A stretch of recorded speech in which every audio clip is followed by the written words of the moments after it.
Почитувани сограѓани, списокот на изневерени очекувања од Муцунски и Митевски е голем. Во Долно и Горно Лисиче денес не е реализиран ниту еден проект од многу ветените проекти на Муцунски пред 4 години. Недостигот на основните инфраструктурни инвестиции зборува за сериозен неуспех на ВМРО-ДПМН во овој дел од општина Аеродром.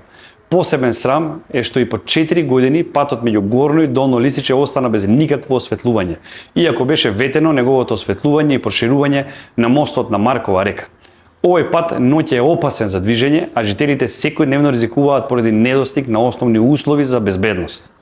Во програмата предвидува и проект на велосипедска патека од мостот кај Маркова река до Долно Лисиче, како дел од визијата на зелен и поврзан аеродром. Денес наместо патеки имаме запуштен и небезбеден терен кој потсетува на заборавен крај на градот. Ниту една од овие обврски не е реализирана и покрај тоа што жителите на Лисиче, Горно и Долно Лисиче се години апелираат за инфраструктурна санација. Ова не е само прашање на ветување, тоа е прашање на достоинство и еднаков третман на сите делови во општината. Затоа во недела граѓаните имаат шанса да донесат одлука дали сакаат да завршат лажните ветувања и лаги и да изберат работа и реални ветувања. Ве повикувам во недела заедно да се избориме за нашиот дом, за нашиот аеродром.